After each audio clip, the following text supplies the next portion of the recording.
and welcome to the TraxionGG YouTube channel. You join us here in Munich, Germany for a special report. Perhaps best known for the 1972 Summer Olympics, car manufacturer BMW, or beer festival Oktoberfest. It's actually also a sim racing hub. Just on the outskirts of town is the Fanatec HQ, and over there somewhere is VCO Esports. But we're actually here to try out a brand new sim racing platform from the ground up, developed in Germany, Rennsport.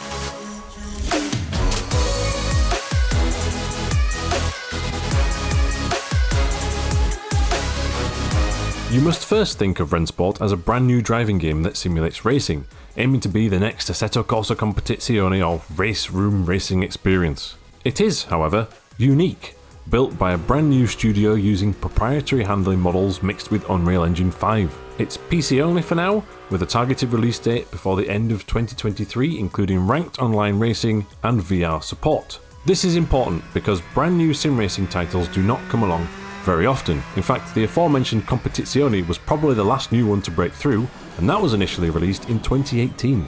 Rennsport will also try to deliver a fresh take on racing esports through an ESL partnership, while simultaneously offering some form of mod marketplace allowing content creators to earn revenue. Mercifully, this is confirmed as not being based on blockchain or non-fungible tokens, which had the community all in a fluster after its initial reveal earlier this year. So rather excitingly, now we're in the main event hub for the Rennsport game. We've just been treated to a conversation with the CEO and co-founder, Maurice. He explained there that the game's been in development since 2020, there's a 40-plus team working on it, and also there are no NFTs. No NFTs. There's an article on the TraxionGG website, you can read more about that. So what's happening right now is 100 professional sim racing drivers from the likes of Burst Esport, Red Bull Esports, G2, Porsche, Redline. They're all being invited here, along with some content creators, and we're testing at the Hockenheimring. You have a 10-minute session each in either a BMW or a Porsche GT3 car. Then your times are going to go live within the app. So the few drivers have already been on, and we can see here that Enzo Benito from Team Redline is the only driver so far to dip into the 139s. A few tenths of a second behind is Mitchell de Jong with a 1:40. I'm going to be nowhere near that. Rather excitingly, I'm on next. A bit nervous, but we'll give it a good bash.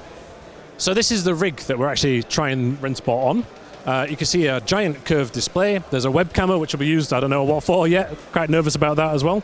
But the key thing here is a VRS wheel and a VRS wheelbase. Direct drive, I'm actually new to this.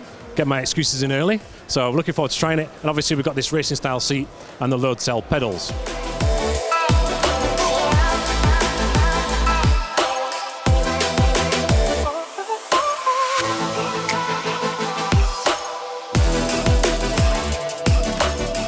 Initial impressions, this is a very, very early build. I would say visually it looks strong, there's a working dashboard, the interior seems to be well replicated, and the engine sound is accurate to a Porsche 911 in my mind, although there was a lot of loud music, which you might be able to hear now, so not a clear judgment on that. But I think the handling of a simulator title is the key facet as a baseline, before you start layering in esports and mods.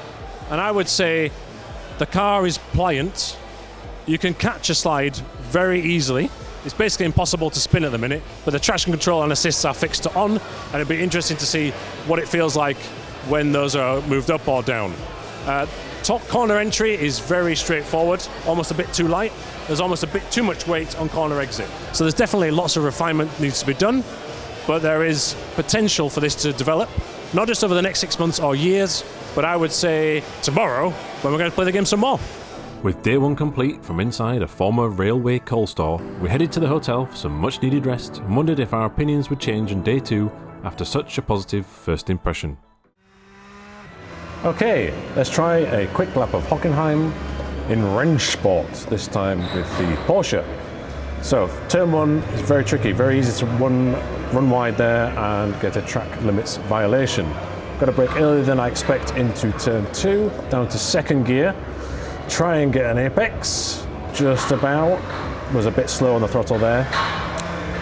And then now we're going to head down to the hairpin. And while we do that, let's discuss how this feels. This is a Fanatec DD1 that we're using. The force feedback is strong, and there is a sense of communication, which is all very positive. Heavy braking now for the hairpin. down to first, run wide, that's a disaster.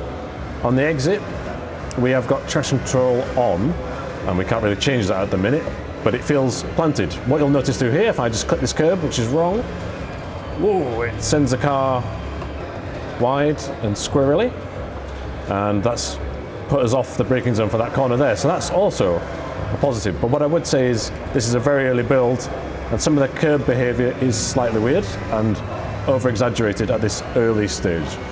Visually, looks strong, Unreal Engine 5. So, in terms of handling, we're in a GT3 car, which has downforce on slick tyres. I'm not aware of if there is any tyre wear or tyre temperature management at present. I don't think there is at the minute. So that will be a key thing to find out as we get close to this game's launch. However, if you were to compare it to some contemporary sims, dare I say there's a bit more feedback than iRacing already? I think there is. It sort of sits in between Assetto Corsa Competizione and R Factor 2, perhaps. Which, no bad thing. There were some comments online. Oh, it looks a bit like the Madness engine, Project Cars 2. Feels nothing like that. Okay, some of the bouncing animations over curbs, but that is the sort of thing that hopefully could be ironed out. Okay, it's going to be instant reactions of the BMW M4 GT3, which I've not driven at the event so far, unlike the Porsche. So, as we come out of the pit lane, straight away, it's a different engine sound. I know that sounds obvious, but it's really different. So there has been a lot of work on the sound design. You can hear the transmission whine.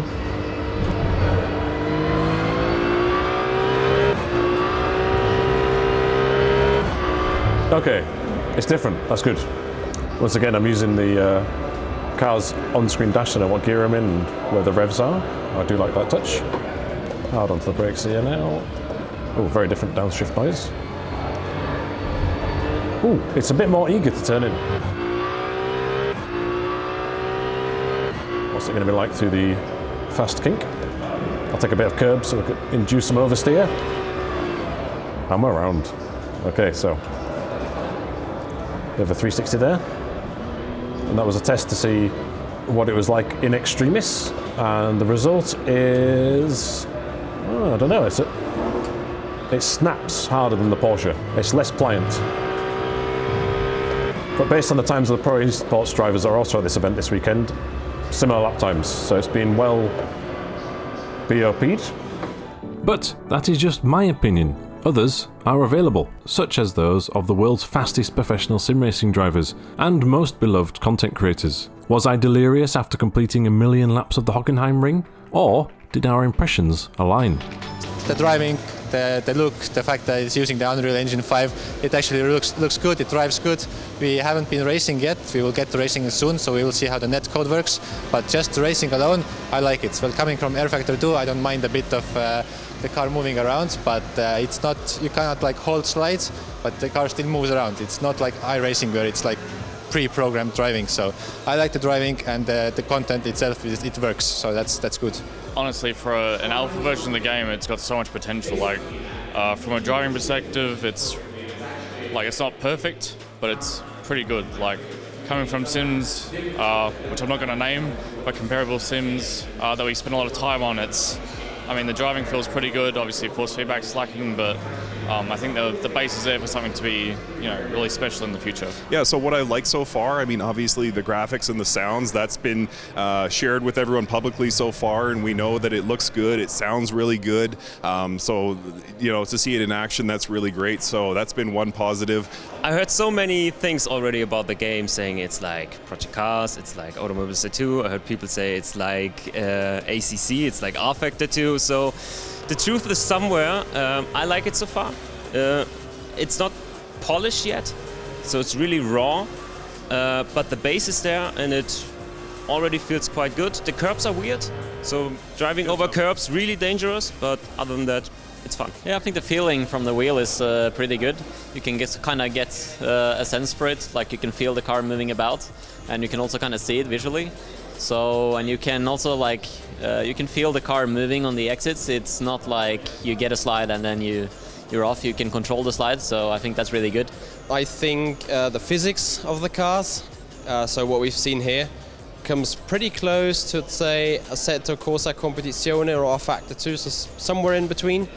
And again, for a pre-alpha version, it is already rock solid, so it doesn't feel too weird. It feels quite natural. So up until this point, we've been playing hot laps in the game, and then using these rigs in the center of this arena to do time trials. However, it's culminated now into racing, and we've actually got a live, well, not really live, a full live broadcast with commentators, production cameras, and these people are actually racing on track with each other. And this is the first time we've actually driven side by side with other drivers. We can see here Risto Capet currently in 4th position. There's a car coming right behind him, and if we look at the big screen up there, there is the quote-unquote live broadcast, and this is the race that's happening now. And as you can see, the Porsche and the BMWs are on track, and it looks very impressive. And you can see the cars in front, and there's no glitching, there's no errors. The cars can hit each other, run side by side. There's even track limit penalties. But yeah, like I say, it's a LAN event with a specific build, so how this works in the real world once the game is released online is yet to be seen.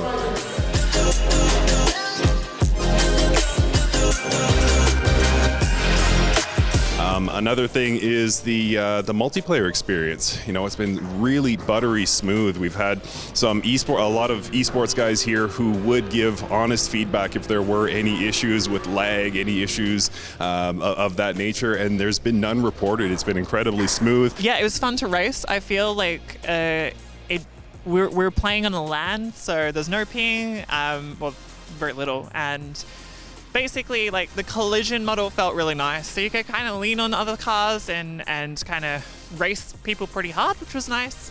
I mean, even content-wise, like, they don't have to have every single car in the game. They don't at the moment. If they just have GT cars, that would be fine too. So I'm actually really struggling to find anything negative. I like the weight shifting. I think that's very important. Racing is a lot about the weight shift. So I enjoyed that a lot during the laps we had so far. It's cool to see that they thought about the user experience already. We know there's this app, right, so we can just quickly lock in on the rigs. That's kind of cool. As you may have seen from some of our footage, racing against other cars was mightily impressive, albeit within the confines of this specific build. You can, not that I did, bump someone from behind with a reassuring solidity, and side-by-side rubbing doesn't result in a netcode phantom accident. Even the frame rate was staying around 120 FPS, using of course top of the range PCs. Sadly, if you did hit another car as it spears across your nose, which may or may not have happened to me, there is a chance you can get stuck to the side of them, leading to an awkward embrace. Yeah, I think most noticeably it's the curbs in the beginning. Like some curbs kind of drag your cars away from the curb. Yeah, entry to turn 1 is really painful, but yeah, I think that's the main sticking point so far. I'd like to see the curbs improved a little bit. The curbs they either pull you off the track or you hit them and they completely unsettle your car or flip your car if you hit them in the right angle. So they definitely need to work on the curbs. I would say also, yeah, I don't know. I want to be able to feel the ABS and the TC a little bit more. It feels like a little bit like it's definitely there, but it's kicking in when I don't expect it. The lights seem to be, it just looks like a Christmas tree on the dash, like it's just blinking, and it doesn't seem to match what's actually happening. Like, it is an alpha, so it might be fine, but I would like to see the TC and the ABS a little bit more clearly. But personally, I think sound is probably the biggest thing for me. You know, on throttle applications, modulating the throttle in some areas, the sound sort of flattens off, and it's really hard to tell sort of where to pick up the throttle. Right at the end of the event, just as we were about to hop on a flight, the electric Porsche Mission R was unveiled and playable within Rennsport, showcasing that the game will not be GT3 exclusive. Further intrigue was then added with the Goodwood Festival of Speed's Hillclimb, and news that there will be a leaderboard competition at this year's real-world event using the game in June. It was a wicked combination. The face-melting acceleration matched with a high curb weight meant for long braking zones, but it did at least showcase the physics engine's adaptability. So, to summarise Rennsport, well, first of all, Munich's been a great host, and it's been a wonderful event to see content creators and the professional sim racers, the fastest drivers in the world, trying out this new sim platform. And the key takeaway for me is it is a brand new simulation for racing cars. And I do think the industry needs an additional member to push everybody forward. Whether or not Rennsport is that game, however, does remain to be seen. There's a lot of potential, and all the ingredients are there for something spectacular. However, until we try AI racing, if there's any wet weather, tyre wear, pit stops, fuel strategies, online netcode stability, all these things right now remain an unknown. So make sure you subscribe to the TraxionGG YouTube channel and visit the TraxionGG website, as we'll keep you updated as Rennsport progresses.